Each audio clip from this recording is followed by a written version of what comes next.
Bueno, primero que nada agradecer a Emaús Internacional que me invitó a participar. Mi nombre es Gustavo Danz, yo soy secretario ejecutivo de la Red de Organizaciones Comunitarias y Sociales del Mercosur, que es una pequeña experiencia que hemos ido desarrollando organizaciones sociales, sobre todo en las zonas de frontera, de Uruguay con Brasil, Argentina, con el sur de Bolivia, en fin, son grupos que tienen una trayectoria similar, y al mismo tiempo soy coordinador de un programa de apoyo a cooperativas sociales en el norte de Uruguay.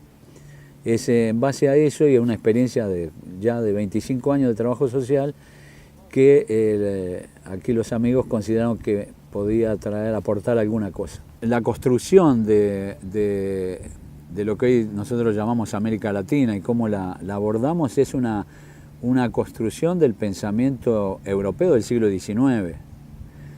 Y bueno, ahí se construye todo un relato de lo que vendría a ser, empezando por el descubrimiento, que es una afirmación absurda, porque si llegan y encuentran poblaciones, es decir, ha habido un descubrimiento geográfico, pero no se ha descubierto un continente nuevo. Ahí, en todo caso, quien descubrió América fueron los pueblos originarios, hace 20, 25.000, 30.000 años. Y esos pueblos originarios, al igual que nosotros en esta época, construimos diversidad de sociedades y de situaciones.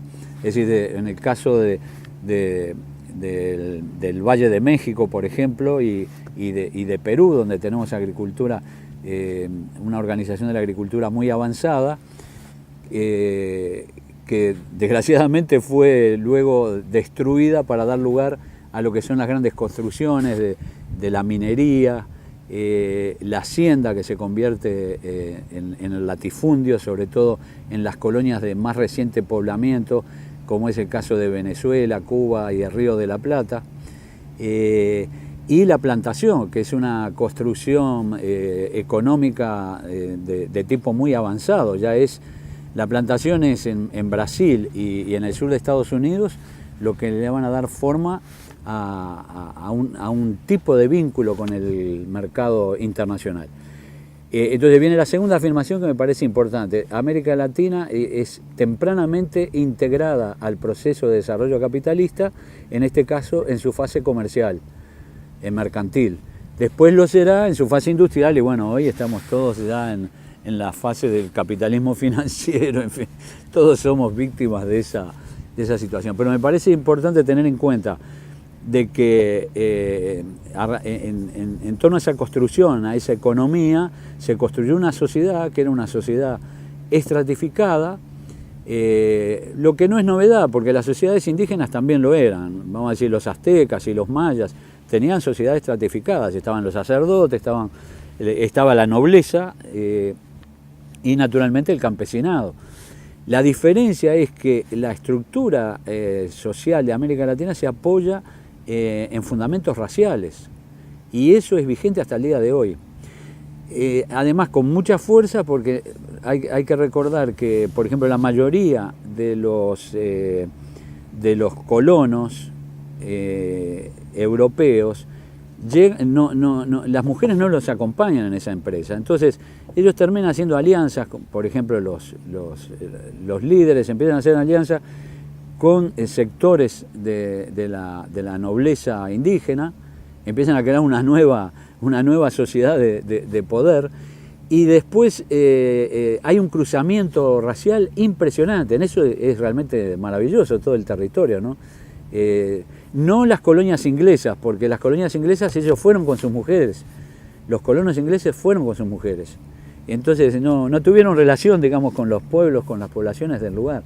Pero aquí tenemos una mezcla racial impresionante, bellísima, que además ha producido tipos humanos, sobre todo particularmente mujeres muy hermosas, en el nordeste brasileño.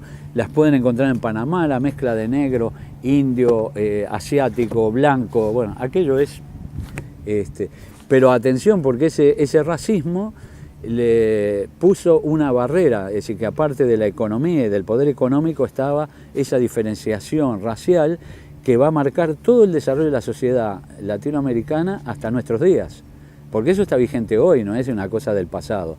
Hay distintas formas de racismo encubierto, y a medida que el color de la piel o el fenotipo va cambiando y se va oscureciendo, se va descendiendo en la escala social.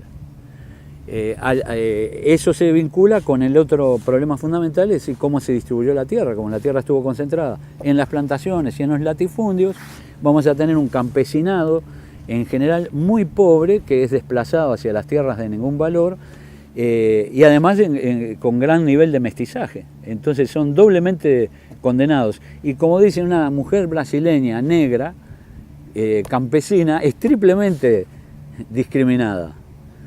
Entonces, ese es un fundamento que sigue siendo un bloqueo a nuestro desarrollo. Por eso decía de que ahí en esos orígenes tenemos entonces una población que va a ser, particularmente la población campesina, ¿verdad? Es decir, tenemos hasta el día de hoy una pobreza rural muy alta en América Latina, pero alta, realmente importante, al punto que lo que se llama en esa gran revolución con el ingreso de las empresas, de las plantaciones de soja, la agricultura moderna ha consolidado aún más eso, porque son plantaciones de enclave y por fuera ha quedado una población pobre, campesina e indígena y de descendientes de los negros esclavos. Así que ahí se junta el tema de pobreza con lo que fue o con lo que ha sido la estructura esa de las grandes propiedades en el desarrollo de América Latina. Entonces, cuando nosotros abordamos el tema de la pobreza, la realidad es que en general comenzamos por conocer y detectar fundamentalmente la pobreza en medio urbano en América Latina. Ha costado más visualizar esa pobreza en medio rural y bueno, la propia FAO dice que ese proceso de modernización no solamente no ayudó a aliviar la pobreza, sino que agravó la situación. Y hoy tenemos en América Latina alrededor de 60 millones de personas viviendo en medio rural que viven por debajo de la línea de la pobreza o en la indigencia. Es un porcentaje muy alto, porque el total de pobres cuantificados por CEPAL dice que tenemos 175 millones, de los cuales 70 viven en la indigencia. Y otro hecho notable, a pesar de venir de casi una década de crecimiento económico, la pobreza, los índices de pobreza habían disminuido, pero han vuelto a crecer. Y hay un caso extremo, que es esto que ha ocurrido en Argentina con las medidas del gobierno del presidente Macri, que en 100 días ha determinado el crecimiento. Esto lo dice el Observatorio de la Universidad Católica de Buenos Aires. Ha aumentado en 1.400.000 los pobres, por la cantidad de empleo que se han perdido y por los beneficios sociales que se han cortado. Entonces, quiere decir, para ver las dimensiones del problema que tenemos, que nosotros tratamos de atacar, que son enormes, que tienen antecedentes históricos, que hacen parte de nuestra estructura económica, institucional, cómo encarar esa acción. Y sobre todo los grupos que tenemos un trabajo a la base, un trabajo con la gente, en este caso de lucha concreta contra la pobreza, con los pobres. Y bueno, ahí nos encontramos que nosotros, todas las organizaciones, hemos pasado por distintas etapas. Una etapa de mucho voluntarismo, donde decía, nosotros nos poníamos a veces por delante de la pobreza, éramos como los representantes o los voceros, los únicos capaces de entender e interpretar.